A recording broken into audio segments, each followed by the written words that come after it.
a terrible time in Texas. Brooklyn. Heaven.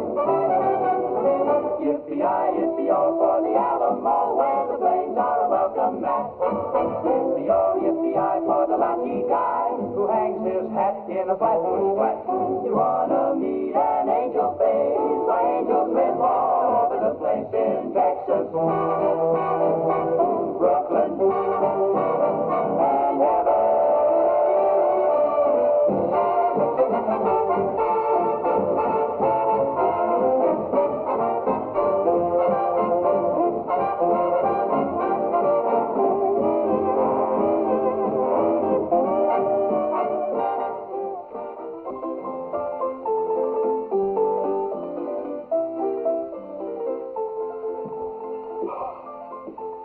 What'll you have?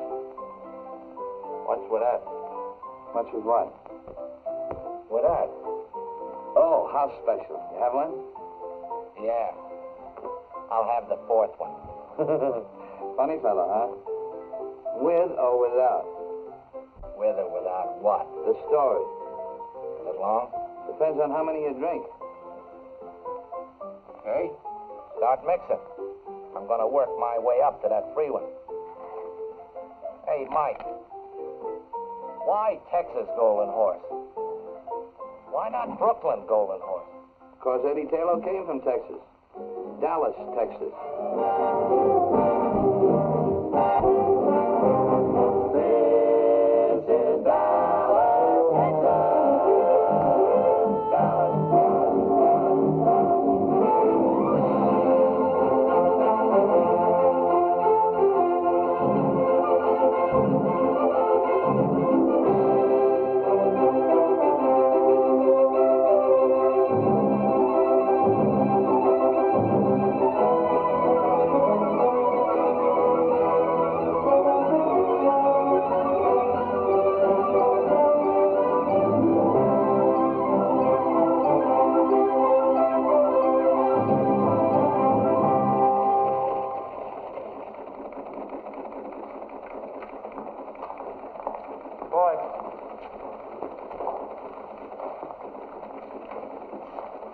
Copy.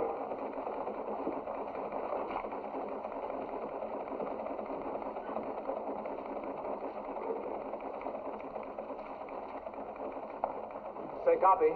Got anything for me? Nope. You don't expect to get anything for that place.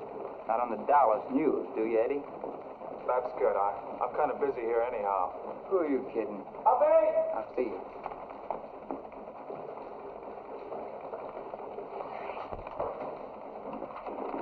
Give this to Cielo. It might interest him. Yes, sir. Copy. Got something for you. Yeah, for me? San Angelo's your hometown, isn't it? Yeah. Got a story here, just came in. About old T.X. Taylor. Any relation of yours? My grandfather. Says here he's dead.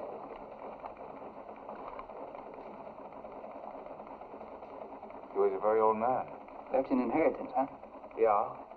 His own private money belt and a couple of 1875 Colt revolvers. Well, he remembered me. I'd forgotten him. Seems he didn't believe in banks, so he left me $6,000 in cash in his money belt. Copy. I'll see you.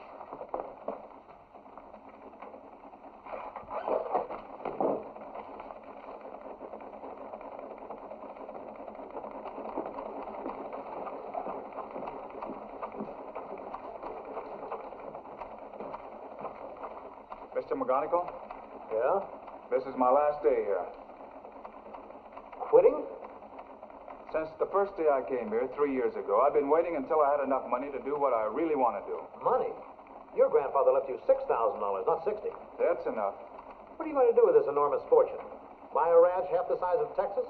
I'm going to New York to finish my play. Uh-huh. Well, when your smash hit pops on Broadway, the Fort Worth section will still be open. On the Dallas News? That's right. No, thanks. So long, McGonigal. So long. Well, good luck.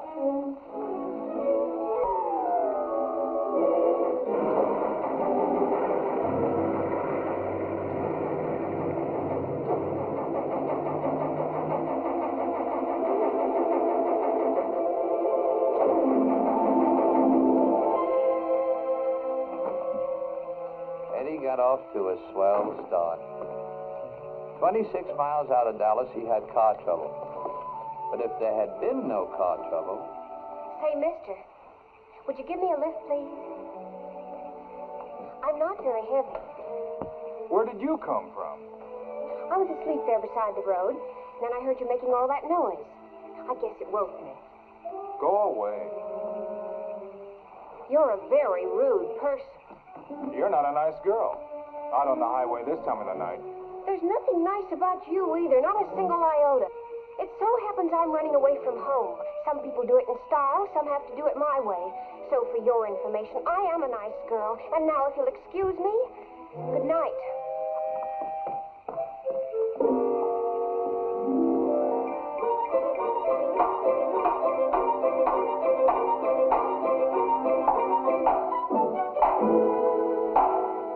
I can't sleep with all that racket you're making. I'm sorry my car broke down in your boudoir. If you had one iota of friendliness, just one iota, I could fix your car for you. That I'd like to see.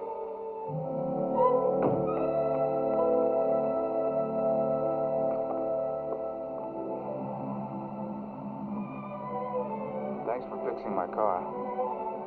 You've already said that 4 times. I'm only trying to make conversation. Please don't exert yourself. I'm sure it must be very exhausting for you to try to be nice. I'm a fellow who's always been alone. Even when I work with others, I'm still alone.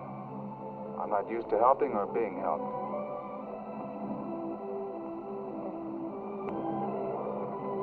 Isn't it funny that I should be running away from the ranch when that's what I like most of all? What ranch? Oh, didn't I tell you? It's the family ranch in Texas. It's just outside of Calinamo City. It covers about 115,000 acres. And you should see the horses we have. 2,800 of them, not counting the wild mares in their foals. Look, miss, I know Calinamo City pretty well. There isn't a horse ranch within 200 miles of that place, and we both know it. Yeah, but if there was such a place, wouldn't it be wonderful? What are you really running away from? A gasoline station. That's why I know so much about cars. My brother and I ran it till he got married, and then when his wife moved in, I felt sort of unnecessary. You know, like I was crowding the place. Still, it's better than bucking the world on you. Unless you have a grandfather who left you a hunk of dough. All I have is a diploma from the correspondence school. It's a very attractive diploma, though, and it says I'm a perfect secretary. Shorthand, typing, and business management. You've got a job waiting for you someplace, huh? No, but I'll get one. And then when I've made enough money, I'll come back to Texas and buy myself a ranch with horses. Oh, the loveliest horses. You haven't told me anything about yourself. You've been awfully quiet. We interrupt this broadcast to bring you a very special bulletin. Red Car is still at large. Red Car, who robbed another bank in East Texas this morning, was last seen steaming away in a fast black coupe. Up to 10 minutes ago, he had not been apprehended. Special warning to anyone who might see him. Red Car always carries at least 2 heavy caliber revolvers. Approach with caution.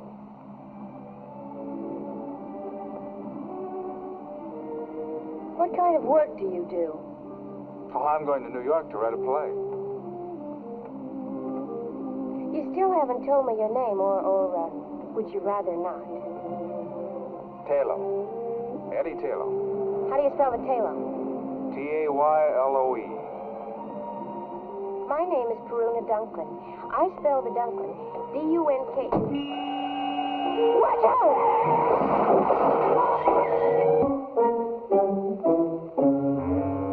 Put those guns down. They might go off. Thank goodness you've come out of it. I thought it was the sheriff and the posse. Sheriff? But it was only Mr. T-Bone and the doctor.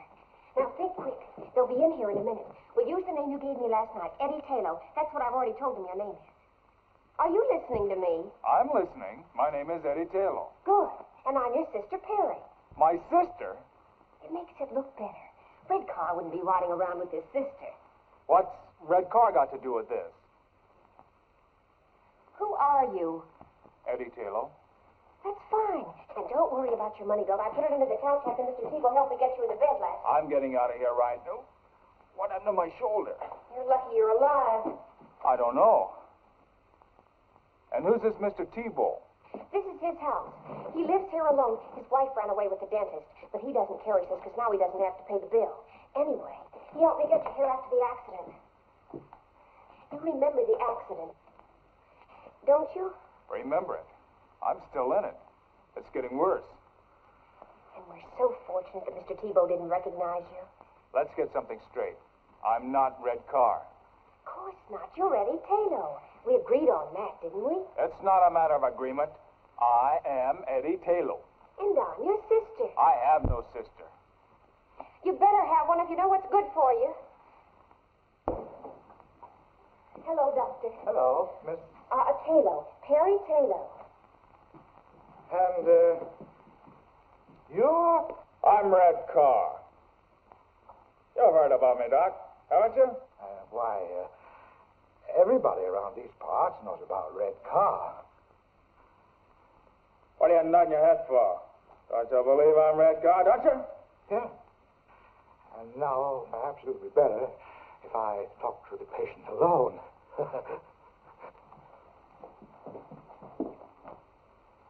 It's his left shoulder, Doctor. We'll know soon enough. I'll call you if I need you. Try to behave. Get in touch with the rest of the mob. Tell them to lay low until the heat's off. Oh! You got a good buy in this car, Eddie. You did the buying. 400 miles and the motor sounds like a hummingbird. You still getting off at Birmingham? Sure, if your shoulder's okay. Why don't you stay with me Or is that too big for you? I hadn't figured on New York. Why not make it New York? It's about time somebody like you went there and changed the place. Well, I don't know. Perry, Yes? my shoulder doesn't bother me anymore. It hasn't hurt me for the last 2 days. I didn't say anything because, well, what I mean is, you're a good driver. You mustn't fall in love with me. Who said anything We'll about... spoil everything. What makes you think I give up? You must admit there's always the possibility that you might want for us to become sweethearts. You admit that possibility? True? Well, you must fight that possibility. It'll be a struggle. A love affair at this time would interfere with my plans. You see, Eddie, I've always lived in a world of, well, call it make-believe. But one thing is a reality. I have a great capacity for love. For people. For all kinds of people. Oh, I could fall in love, but that would be selfish of me. I feel I sort of owe it to those people to kind of ration out my affections. So that's why you must deny yourself the prospect of loving me. When the time comes that I feel I've done all I can do for others, when that time comes, then perhaps we can sit down and talk things over. Goody. I don't care whether you're laughing at me or not. That's the way I feel about everything, and this is the first time I've had an opportunity to do anything about it. So please, be strong, show character, and don't fall in love with me. Perry, Yes? do me a favor. Good. Shut up.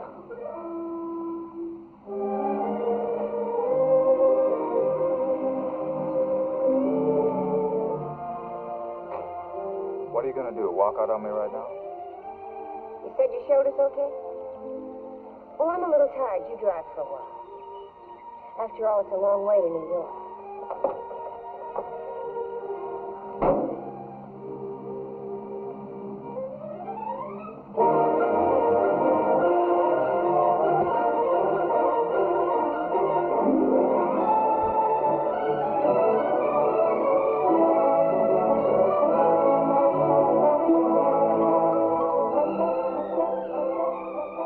For 6 states, he talked his ears off.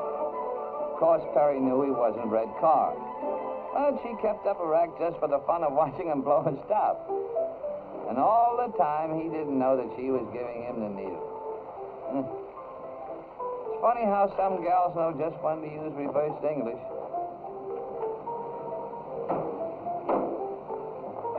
Well, anyway, it's not expensive like the others.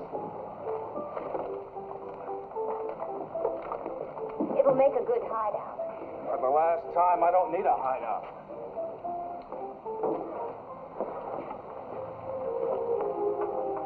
Well, goodbye. I hope you finish your play pretty soon. Thanks for everything. What's your rush? Let's have breakfast first and talk things over. We've had plenty of time to talk. Now, I'm on my way to Brooklyn. Brooklyn? Did you come all the way to New York to end up in Brooklyn? I've heard so much about it. It sounds like a truly wondrous place. What's so wondrous about it? Brooklyn appeals to me. Is there any reason why I shouldn't make it my destination? Well, that's not a logical question. I can't give you a logical answer. Well, goodbye.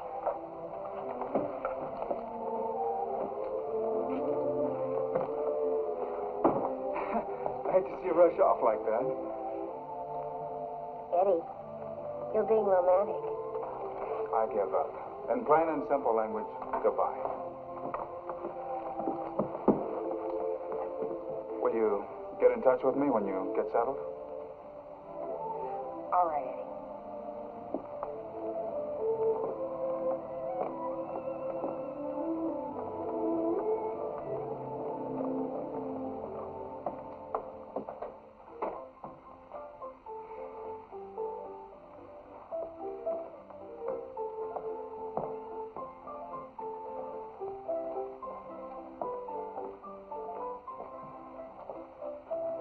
Let me have a room and bath, please.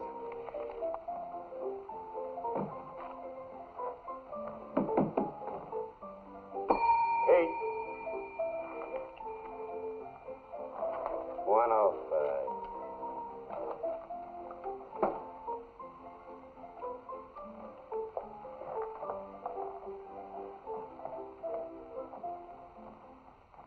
I'm not a bellhop, you understand. I'm a kind of a general all-around everything. A bellhop would starve to death in a flea bag like this. Present company excluded, the customers here are anti-tipping. That's why I gotta be illegal to make a living. Like I take small bets from the horse playing set. I got a regular clientele. You can become a member. Where's the phone? No phone. A hotel without a telephone? Downstairs near the bar, there is a public phone for the accommodation of the guests. That's very accommodating. Frankly, it's a plot against the customers to make them drink. You see, every time you go down to answer the phone, you buy a drink. Well, what if I don't want to drink? Don't be a character. You get into the habit. That's why Mr. Simpson yanked all the phones out of the rooms. Let them do their phoning in the bar, he said. That'll make them drink. Understand the psychology? Well, I don't want to hurt your feelings, but I don't understand the psychology. Look, I'll explain it to you very simple. Say you're a guy and you answer the phone and it's your girl and she says, Harry, take it like a man.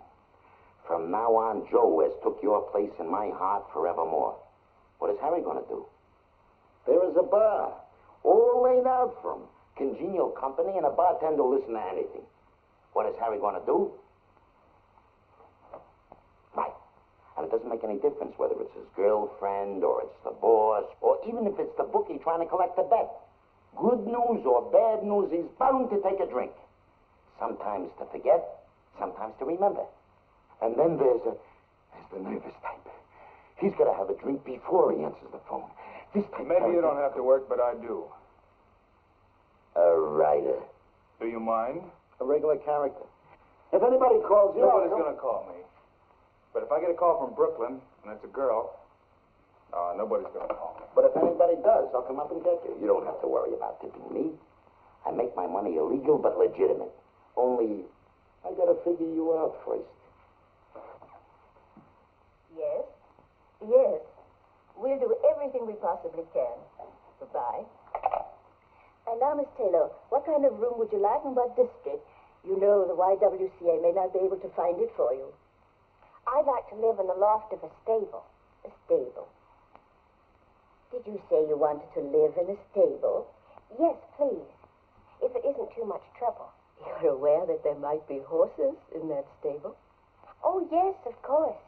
I'd favor a stable with horses in it. But if you can't find one with a horse in it, I'd still favor a stable, even if it was empty. Oh, well, now that makes it much simpler. I I hoped that I would be able to find such a place here. After all, this is Brooklyn, so naturally I... Oh, yes, naturally. Naturally.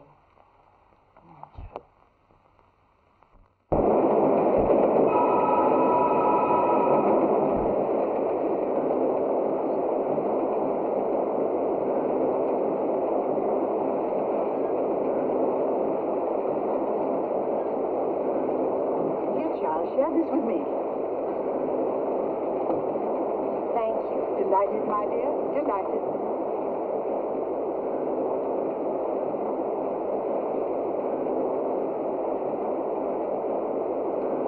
Is anything wrong? There's nothing, my dear. Nothing of it. It's an allergy that I've developed ever since coming up north. I don't know what it is, and I've been to dozens of doctors.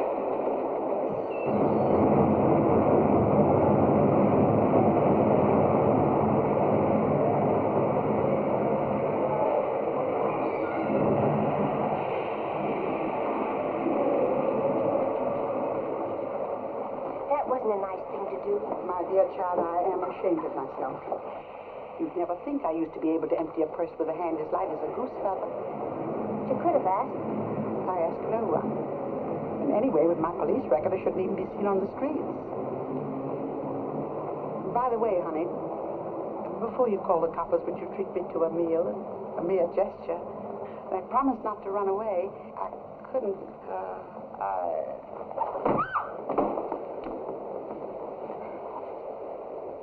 But you gotta answer some questions. Why? Because you have a pencil and a notebook? Because it's the law. I've told you she doesn't feel well. Now, isn't that enough? Okay, we'll let it go at that. Now, how about a nice, clean ambulance? none of that, dear boy. No ambulance. But you're sick, lady. Why make her sicker? Ambulances, hospitals, a lot of questions. I know the whole routine. Very unhealthy, all those questions. Okay, then just give the facts. What's your name? Paradiso. You know, I think we... Mind if I get the facts? Cielo. Add an E. And the lady, never seen her before? Enough of this. Child, I don't want to burden you with... Oh, dear. Send for the wagon. No, they should send you home. Two will get you five. She hasn't even got a home. She asked you got a home. And how would you know? Because she's my mother.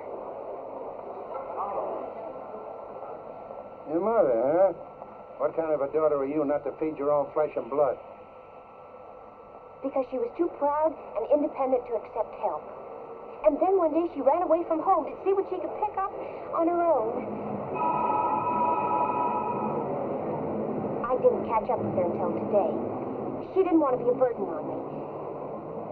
Or on my brother. You see, I have a brother, too. His name is Edward Taylor, and he lives at the Grand National Hotel. She's his mother, too. Now, that makes everything fine, doesn't it? Okay, you're going to take her home with you and take care of her? Of course. And your address, Grand National? No, it's 9006 Flatbush Place. Not the house itself, the stable. 9006 Flatbush Place. Now you're doing the right thing. And where do you live? Oh, I don't want to get mixed up in this. I was just waiting for a downtown express, but I'll take a local.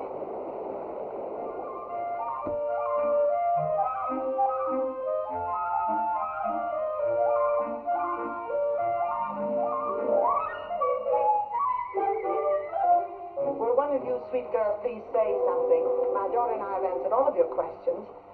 How much longer do we have to stand here? Maybe they don't want us to rent the stable off. We do. You appear to be satisfactory. You don't drink, you don't smoke, and you're not given to entertaining gentlemen callers. Very satisfactory. Then we can have it? Yes, we'll show it to you.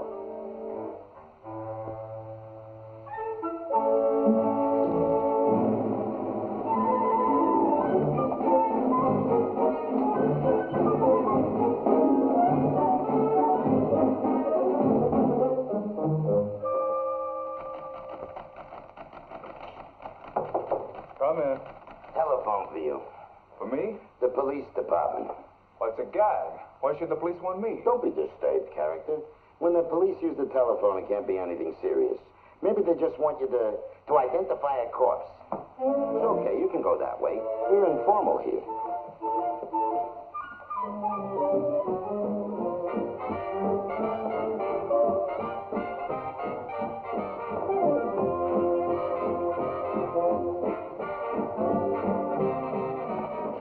Hello?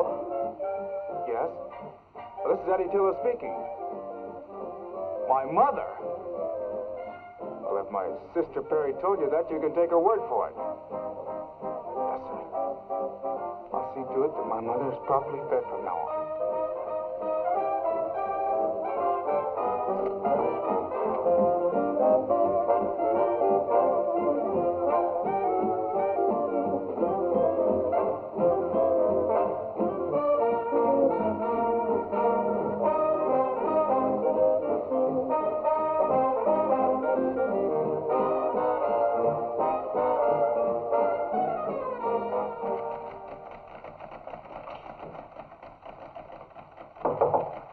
Another telephone call. Your sister.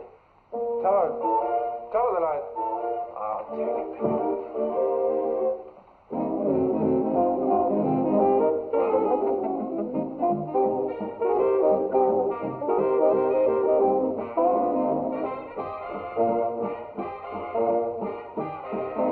Hello.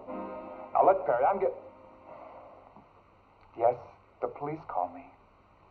No, they didn't fingerprint me.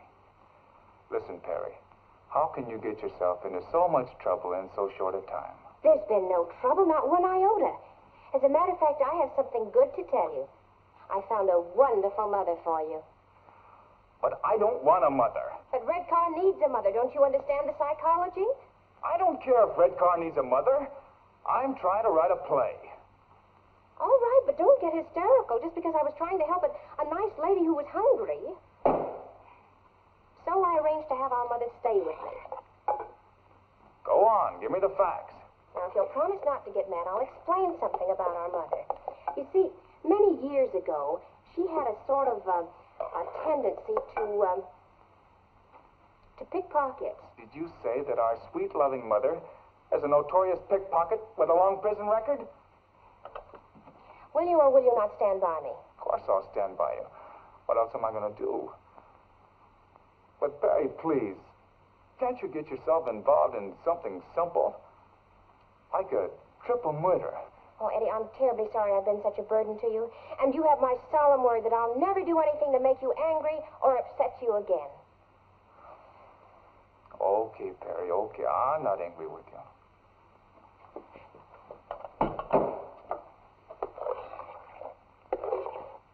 Hello? Hello, Perry? Perry? Hello? Hello?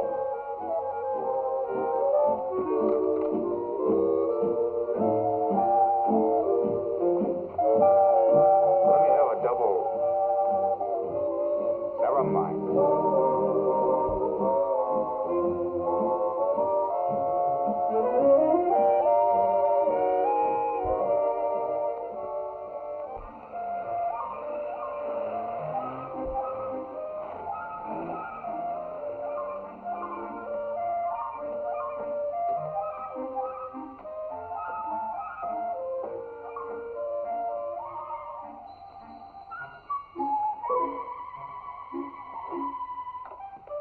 Yes?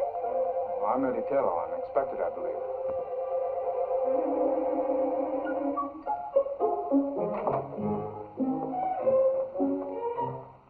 These are my sisters, Miss Pearl Cheever and Miss Opal Cheever.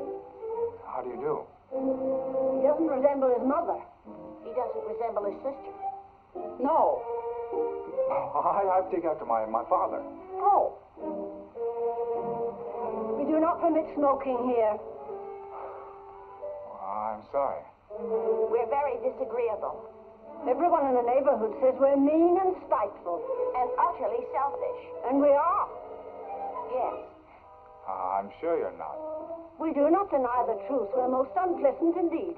And we'd rather you didn't go around Brooklyn saying nice things about us. No.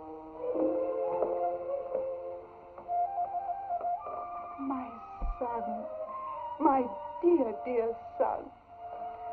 It's been so long, my darling boy.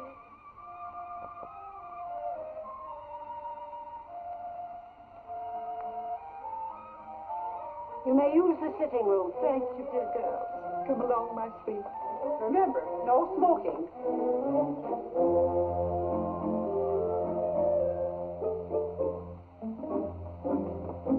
Excuse us, please, dear girl.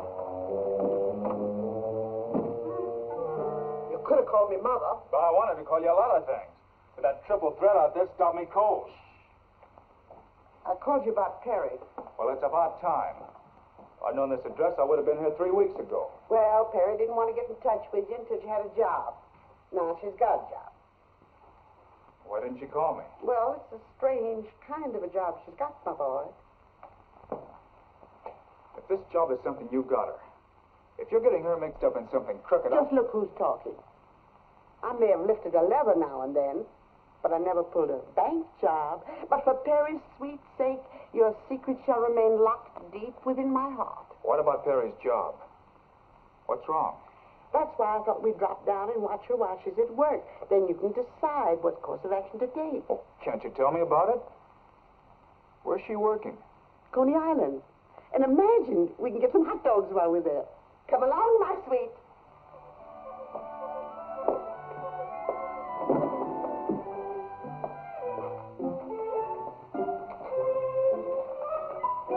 What time will you be back, Mrs. Cielo? Oh, in an hour or 2 or 3. And thanks for a most unpleasant time. You must come again, Mr. Cielo. Oh, I will. Anytime I want to get depressed.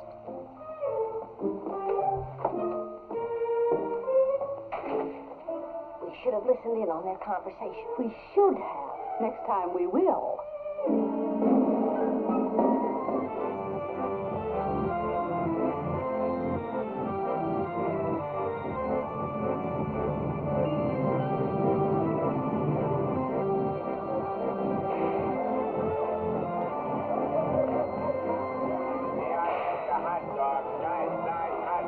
Coney Island special, 12 inches from head to toe. I'll have one.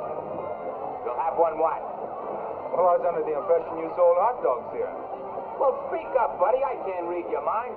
Here, get your hot dogs. Everybody likes them. Only sent to a customer. Mustard? No. Take it or leave it, buddy. In this business, we got a short season.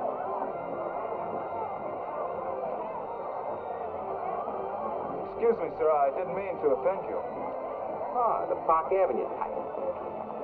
Here, get your Coney Island hot dog. Sweetheart, everybody eats them. Everybody likes them. Sweetheart. But I told you I didn't want another hot dog. Well, don't eat it. I'm just trying to keep both your hands occupied. Here, hold this for me a minute. Excuse me. Excuse me? I know that little guy. He didn't recognize me, but I spotted him right away. He's called Doc because he looks like a nerve specialist. One of the smoothest operators in the profession. Your profession? Uh-huh. By the way, you better look and see if you still got your wallet.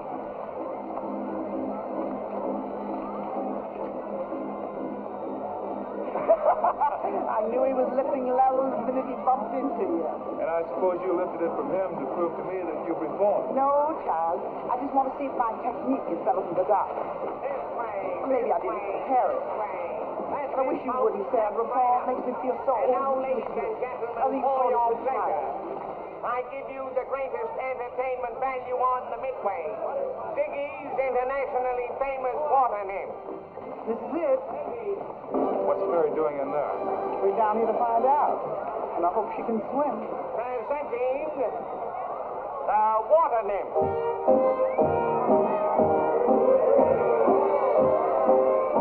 There they are, everybody. Ain't they out of this world? And each one born and bred in Brooklyn. And this one, all the way from Texas. She's all right. All stage girls are not only gorgeous, they're daredevils, as you will soon see for yourselves behind these closed walls. And now, ladies and gentlemen, I'd like to have you meet the girls personally. Honey, tell the folks your name. Jean Dean. Linda Lombard.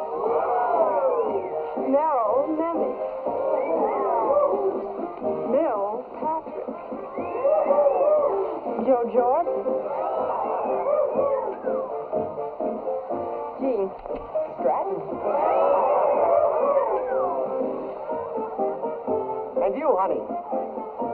Hey, you. Hey, you.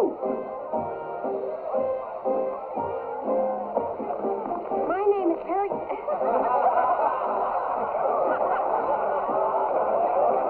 My name is Perry Taylor.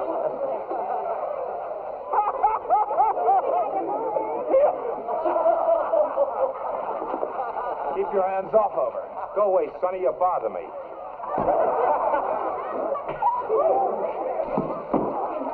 Right down this way, folks. Come on down. Right down this way.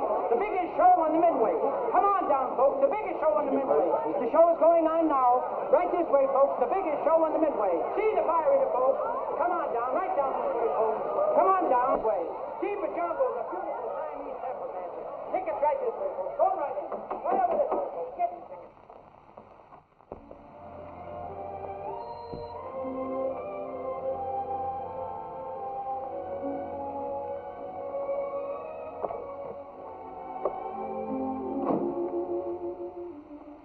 I'm obliged to you, Eddie, even though you made me lose my job. I'm obliged to you because I know you meant well.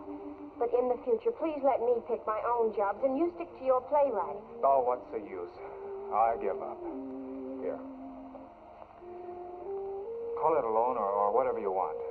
You'll need it until you get another job. Well, thank you, but I'm not looking for charity. Good night. Hey, mother of mine. Here, you try to give it to her. Well, she said she didn't want it. I know, but you're slick enough to figure out a way of getting it to her. Or are you going to get high-hat on me, too? Frankly, yes. We, and I speak for my daughter and myself, want no further interference from you.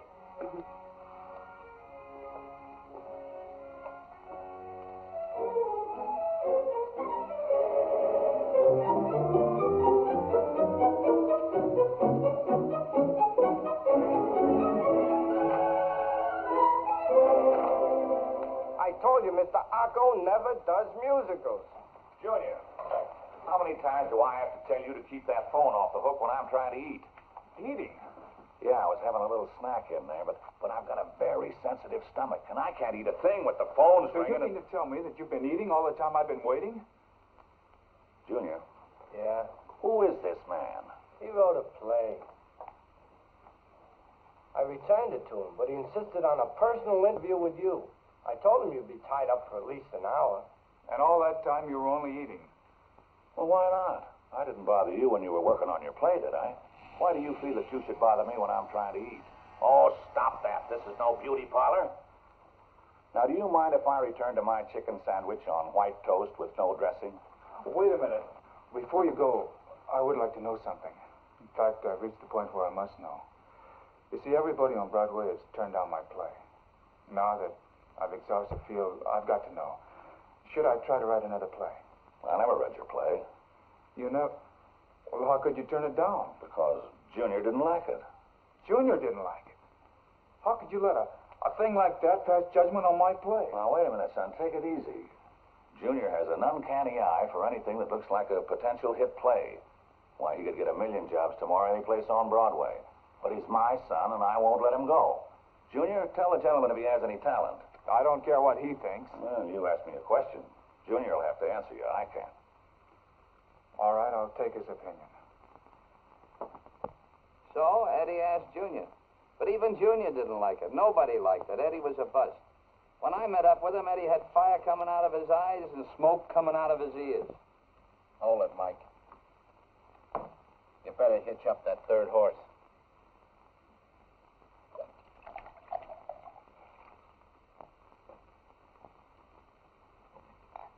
What's more?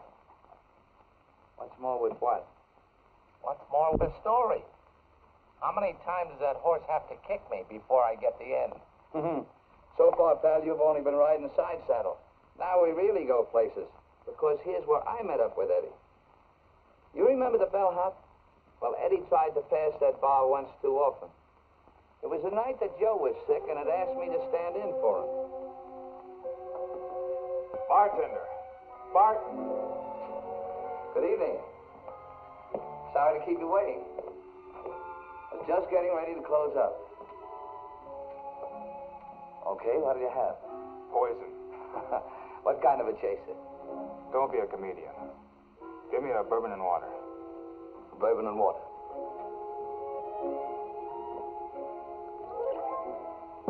You can call me Mike. Why? That's my name. Oh.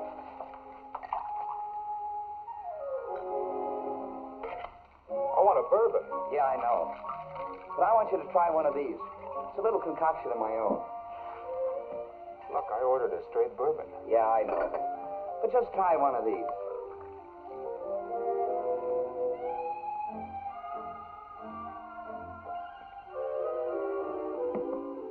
Now, can I have a straight bourbon?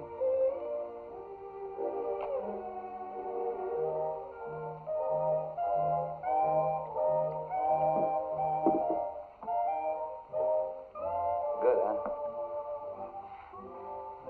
What do they call this drink? Golden Horse. Okay, Mike. Let me have another golden horse.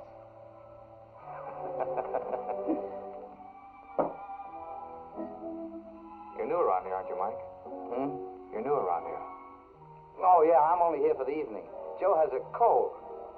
Oh. Say, Mike, how do you make this golden horse? Well, first a little dab of Texas sunshine. Then some rain. A little hail. Gotta have some hail. Some snow. A couple of earthquakes. Then you make a very tiny waterfall out of it. Just a little teensy one. And you top it off with some good old Mother Earth. I like you, Mike. You've got a great sense of humor. Pour one for yourself. Thanks, Eddie. How'd you know my name was Eddie? Oh, he told me when you first came in.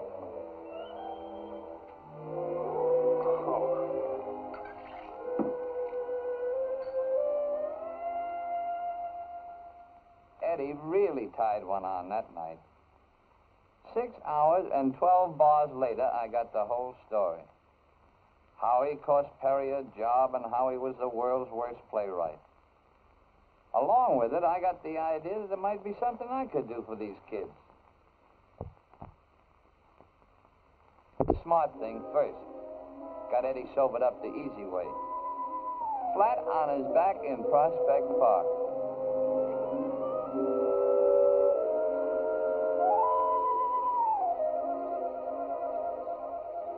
Mike? Mike? How is it, Eddie? New world's record for a hangover. Well, the Turkish bath ought to help you a lot. There's one near here, too. Best Turkish bath in Brooklyn. Brooklyn. A truly wondrous place. I thought you'd like it. At Prospect Park. Oh, I could lie here for hours. It's like Texas without the sagebrush. You know what I need? A long ride on a horse. That fix me up. Well, let's try the Turkish bath first. And while we're there, you can get your clothes clean. Then, if you want, you can rent a horse. I'll go along with you on that Turkish bath deal. The horse is out. It's going to be pouring here in a few minutes. I wouldn't take a mule out in such weather. Say, I know where we can rent a horse and the rain won't even touch us. You can have any kind of a gait you want, fast or slow, or one that'll rock you like a baby in a cradle. And you can have your Texas sagebrush, too. Where is this heavenly spot? Right here in Brooklyn. This Brooklyn is truly a wondrous place.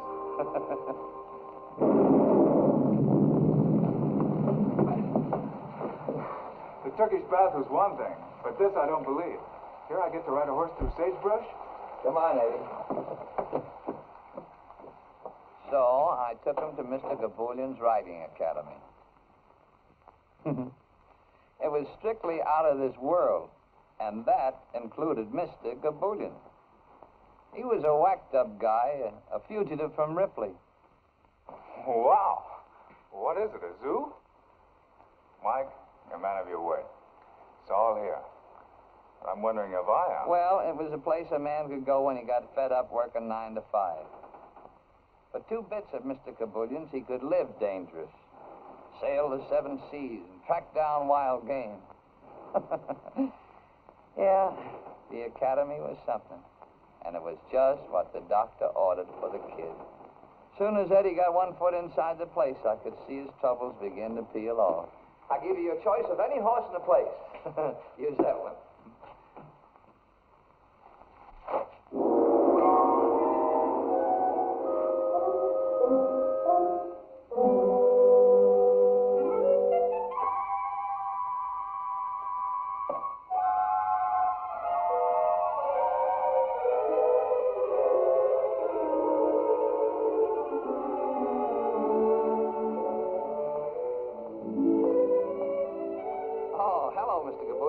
Sorry to disturb you.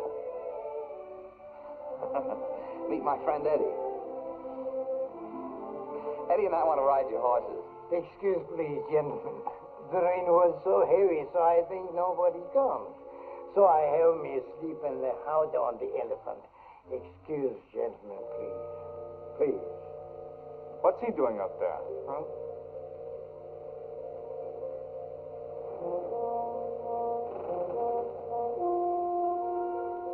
That's Captain Lars Jean. He was a real skipper once.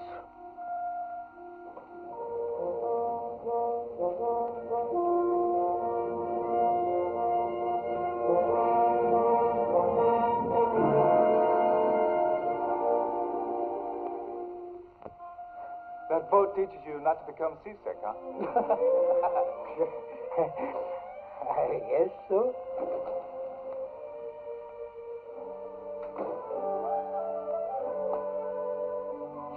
Please, gentlemen.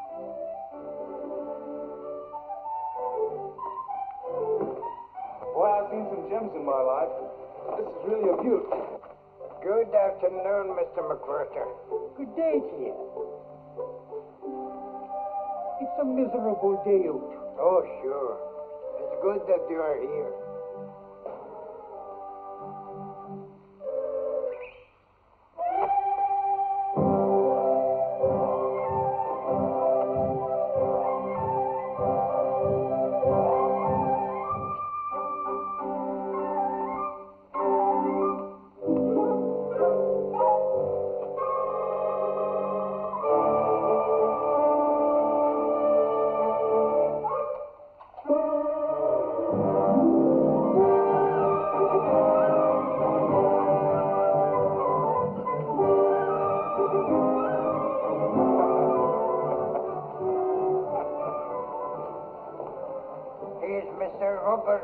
McWhirter. He owns a nice bird store on Fulton Street. So every day he rides the camel.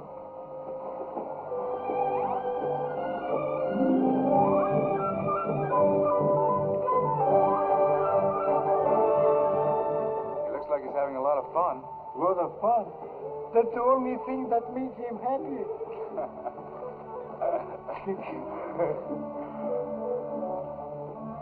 Now, this is to start. When you like it fast, move forward. Boy, Perry would really love this. He'd go crazy for this machine. Hey, Mike, look at me. I'm right across West Texas. Come on. Oh, go ahead. Oh, you're good.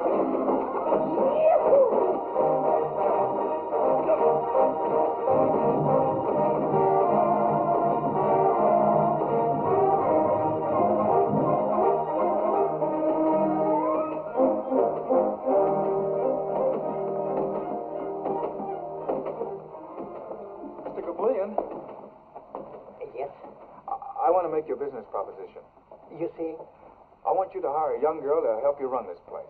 Maybe I better wash my face. My eyes, maybe they are open, but my mind is asleep.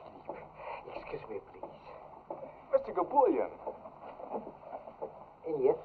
She'd be wonderful for you. She loves horses, and she could fix any mechanical gadget in case something should go wrong. You make a joke. Excuse me, please. Mr. Gabullion. And yes? I mean it most seriously. She would be a real help. Help me what, sir, please? Help me not to see a customer? Help me not to pay the rent? Help me not eat like a man should eat? Help me that way, mister? No, it's not right. You shouldn't make fun of me. Excuse me. I go back to sleep. Mr. Gabullion. Yes. I know you can't afford it. So I'll give you her salary every week, and then you can pay her. Or in other words, she'll be getting the job on her own. Understand? Why should I go back to sleep? I stand here and I sleep already. Don't you see? This girl needs a job. And I want her to have this one. Here. You'll have someone to help you.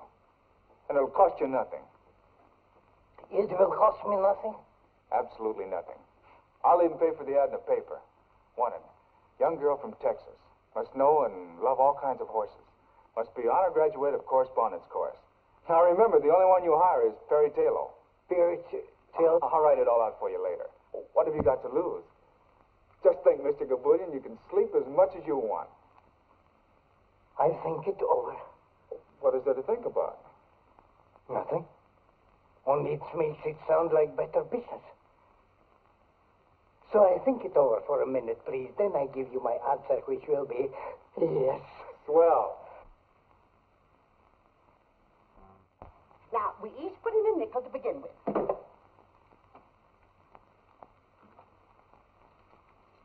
That's my girl. Now, let me see your hand. Now, you remember you all promised Perry you'd learn to play games. You know how anxious she is to liven up the place.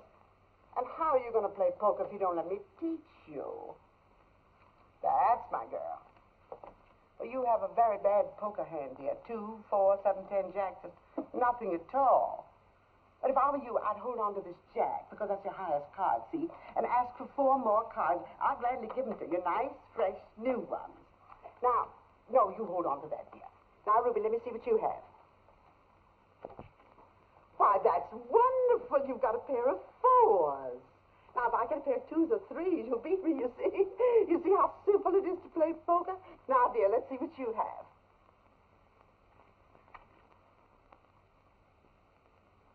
Oh. Well, you have a very good hand, dear. 3 queens and a pair of aces.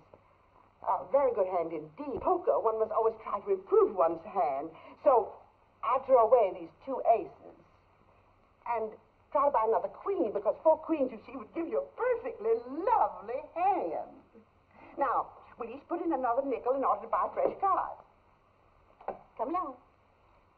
Oh, how I wish Perry were here to see you at play. Now, 3 for you. 1, 2, 3. And 2 for you. 1, 2. And 4 for you. 1, 2, 3, 4. Now, I'm not taking anything.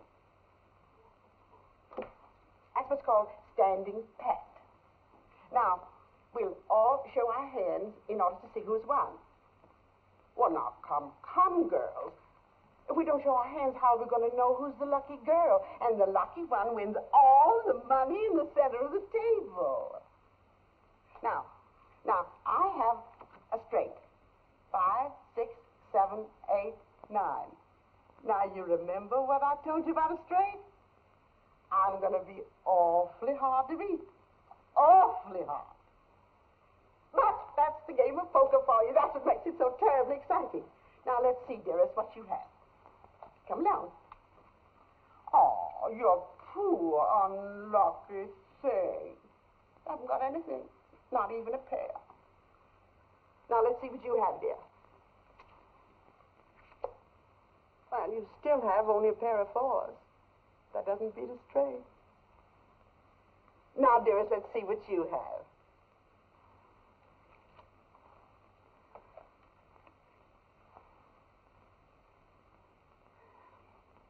queen. 4 of a kind beats us straight. That's what you taught us. I sure enough taught you that. I sure enough did. Well, we'll have to try another time. I've got a job, a new job, a wonderful job, a most heavenly job. Oh, good news is always good news. I'm so happy for you, darling. It's just what I've always wanted. Horses and a camel and an elephant and a lot of other things. I didn't know the circus was in town. It isn't. We always know when it comes. We always get free passes from our grocer, Mr. Brickle. No. It's a riding academy. And all the animals are mechanical. But they're so lifelike they're practically real. And I'm to be executive manager. Isn't that too good to be true? Oh, no. But I've got to have a riding habit.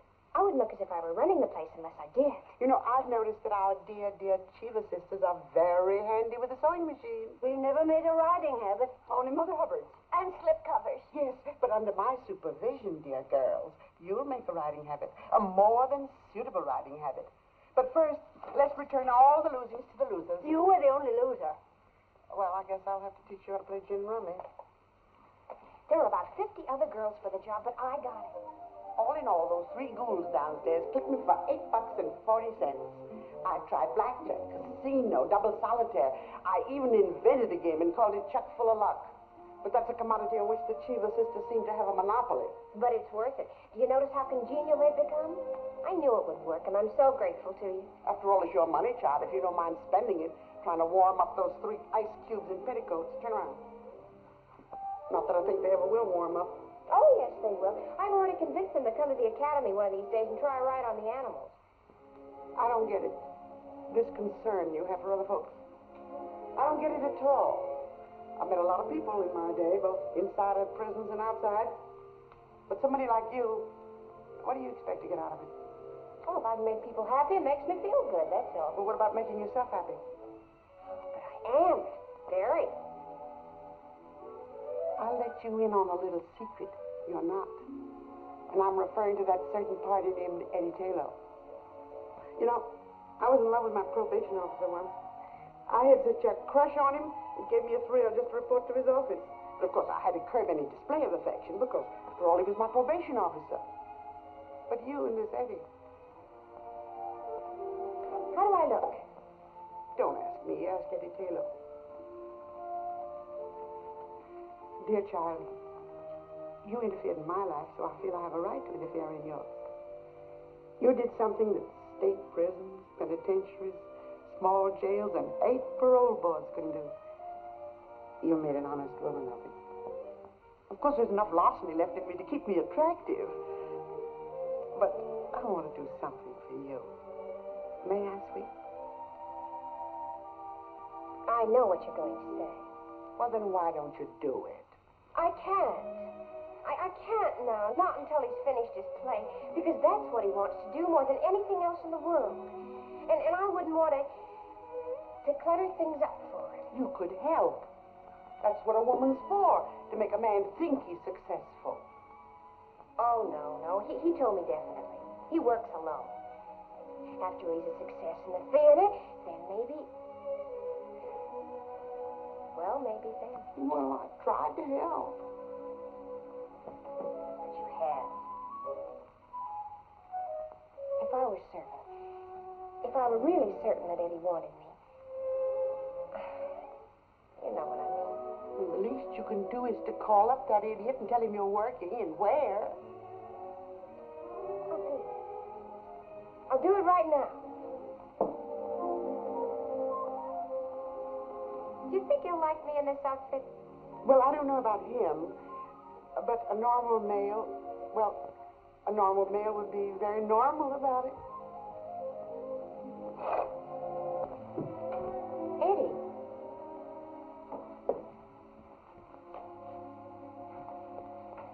I took the liberty of coming here. You don't have to apologize for visiting me. I'm not apologizing. I came to say goodbye. Goodbye? You mean like farewell? I've been wanting to say farewell to everyone. You, to Mike, except Mike isn't around. So, farewell, Perry. Farewell, Eddie. And goodbye. they turned down your play. And you're giving up. That's not right. You've got to have faith, particularly in yourself. Faith? Yes, faith. And don't make it sound like some cheap commodity flooding the market. I didn't come here to argue, Perry. Let's part as friends. Now we're parting? After I say goodbye, I guess the next step is for us to part. How do you go about it? Well, I wasn't planning on shaking your hand, if that's what you mean. Of course not. Or waiting so long or slapping you on the back. No. That would be in bad taste.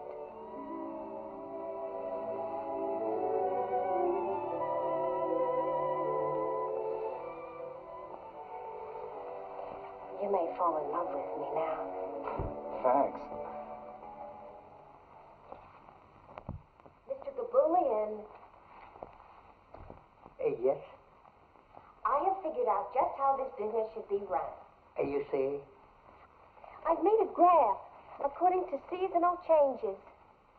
Excuse, please, I go back to sleep. And Mr. Gabulian. Yes? I have made a very detailed study as to why business has been bad up till now. A study she makes. It's easy like pie. When nobody comes in and uses the machine, then business is bad. So far, 6 months, 3 people come in, so I know business is bad. I know it, Mrs. Gabulian knows it, and all my relations know it. Now she comes and makes it with pen and paper and tells me that business is bad. Big surprise. Excuse, please, I go back to sleep. He's upset because I had him print up 1,000 handbills to advertise the place. Mandy's going to give them out in various sections of Brooklyn. You think that'll help, huh? Oh, yes. The point is, so few people really know about the Academy. Oh, we have 2 regulars, like Captain Jean over there and Robert Bruce McWhirter, who comes in every day to ride across the tracks. He's still at it? Huh? How did you know about him? I think I'll take a pony ride. Why, Mr. McWhirter, are you going to take another ride today? Indeed I am. I've been feeling restless all day, and I thought, if no one else is going to use it. Oh, no, Mr. McWhirter. That camel is yours. Thank you.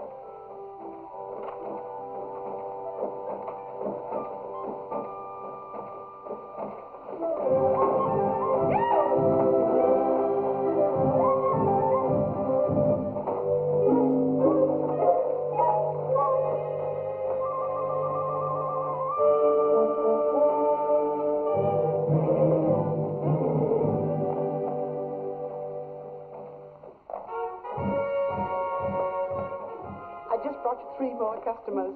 All right, girls, come in. They were a little unwilling at first, but here they are. I'm sure you'll all have a perfectly wonderful time. Why shouldn't they have? I just taught them how to shoot craps. They won close to $6 from me, and the dice were loaded.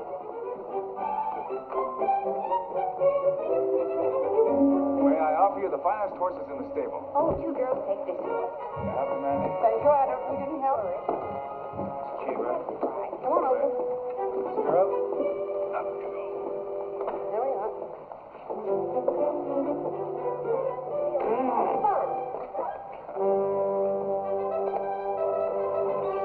How did I get in here? Let's go.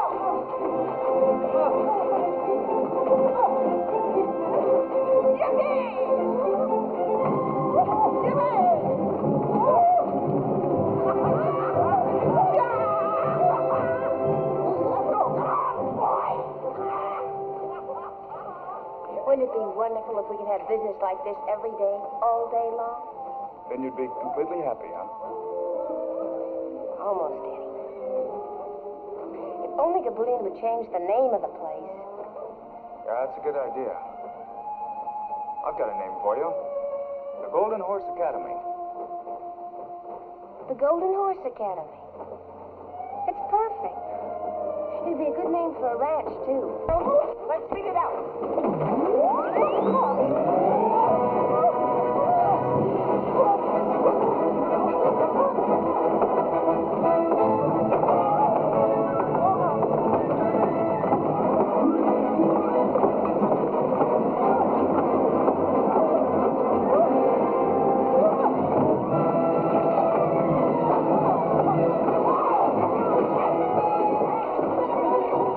What can that be? Maybe they're using too much juice. It could be an overload.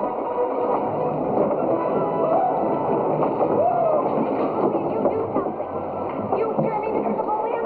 You do something right now.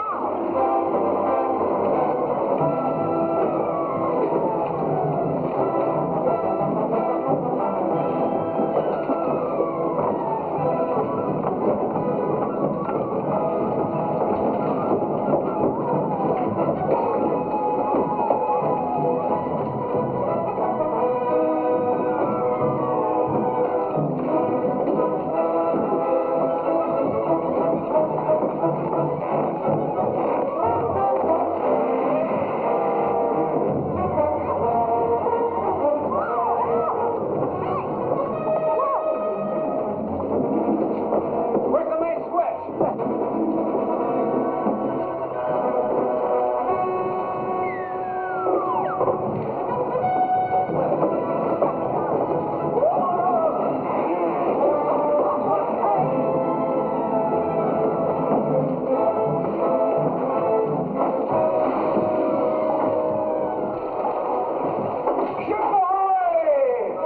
The main switch. Tell me where it is. The switch. The master! Hey! Man the lifeboats! You landlubbers, scum of the Warbeans! Heading for Davy Jones' locker!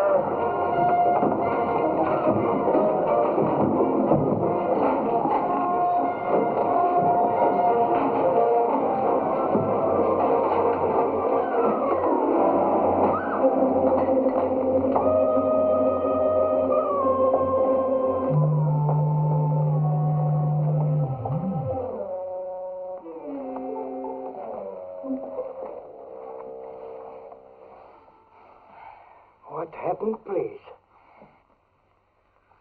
What a ride. Too much business.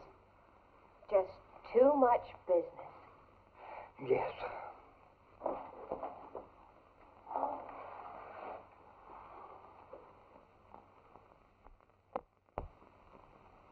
You still riding with me? Leave us have no small talk, pal. You better get that horse going again. Mm-hmm. This one you get for free. That's the one I've been waiting for. Well, by this time, Gabulian had enough and decided to sell the joint. And who do you think bought it? Eddie. And you know why? Just to keep Perry working, just to give her a job. Of course, Perry didn't know that Eddie sunk his last $800 in it. Eddie and I figured that this academy deal would clear up everything. But the place just didn't seem to catch on. Even with Perry running it and with all the faith she had in it. Christmas Eve came along, and Eddie and Perry were only 2 jumps ahead of the sheriff. Say, what do you think could be happening up there at 11 p.m.? That's Gabulian's place, isn't it? Used to be. It's been called the Golden Horse Academy the past couple of weeks. Think maybe they're having a Christmas party up there?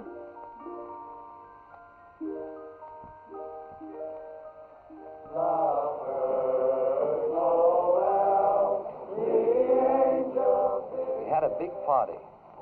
Well, it was supposed to be big. But we wound up just trying to be gay. Robert Bruce McWhirter showed up, along with a whole gang of Santa Clauses, all members of the Big Brothers of St. Nicholas, South Brooklyn branch. The old boys rode the stuffing out of the menagerie, but the cash register never rang once.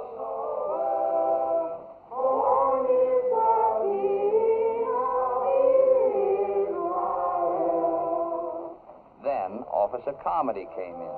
Well, Merry Christmas, Marcus. I'd like to have you meet my friends Perry and Eddie. How do you do? How do you do, Marcus? I said I'd like to have you meet my friends, Perry and Eddie. Oh, how do you do, and a very merry to you. I've noticed the lights up here ever since I've been on duty, but I did nothing about it. That's right. Tonight's the night for leaving people alone. Yet, then I see what looks to me like a crowd of Santa Clauses come into this building. I follow him in. Get the point? Oh, great work. When I saw his eyes pop at the place jumping with Santa Clauses, something snapped in my noggin. Strange, yes. But nothing that will make me report this incident to headquarters. You see, Christmas Eve is a night for leaving people alone. What do you mean there's nothing wrong? How would it look if a passerby saw them come in and reported it to your superior officer? How would you look if you said you didn't think it was important enough to call the station when you saw a horde of Santa Clauses come in here and take over the riding academy at this time of night? You ought to check with the sergeant. Is that the sort of thing that happens to you every night? But this is Christmas Eve. Well, does that explain the situation as far as an officer of the law is concerned? Don't let anyone leave. I'm going to call the station. Come with me. Give me the numbers of all the newspapers. Manhattan as well as Brooklyn. Hello? City desk, please. Sodas, huh? Yes, dear. I'll have just a teensy. Well, really, girls, there's a limit to how far we can go. Why? I don't know. Yes. Well, just a few.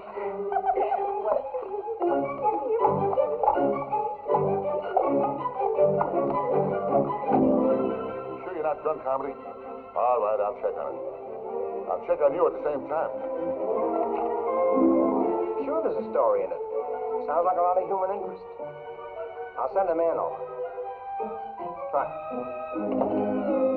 Well, if you won't help me, I'll call the police commissioner. I tell you, he does this every Christmas Eve, but he always gets home in time for dinner. Something must have happened to him. Here's a newspaper in the Bronx. Well, give it to me. We want complete coverage. 50 Santa Clauses? This time of the night? Have you got the address? Yes, Alice, I've already called the police. Oh, you have too? Well, what could have happened to them? We just got a tip about 100 Santa Clauses, all drunk, running wild someplace in Brooklyn. Yes, lady, I got all that. Now, how was your husband dressed? Oh, like Santa Claus, huh? Maybe he got stuck down the wrong chimney. Now, look, lady, don't take it so serious. We'll find your husband all right. No sense of humor. Gin.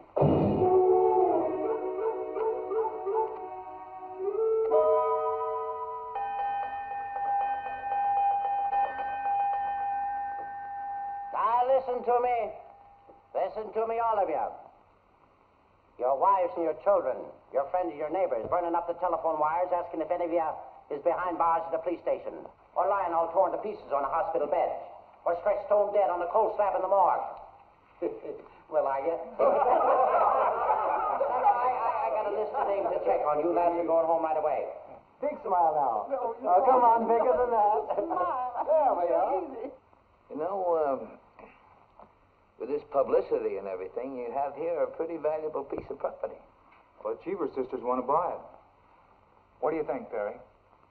We could always use the money to buy a ranch. In Texas, perhaps.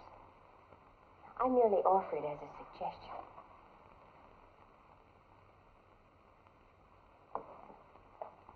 We'll raise herds of golden horses, Eddie. Real golden horses. Maybe 50 of them to begin with. And a lot of little golden colts. 100 golden horses, Perry, to begin with. And after that, well, maybe many more. You know, my grandfather used to have several thousand on his ranch. Eddie Taylor, now don't you start pretending.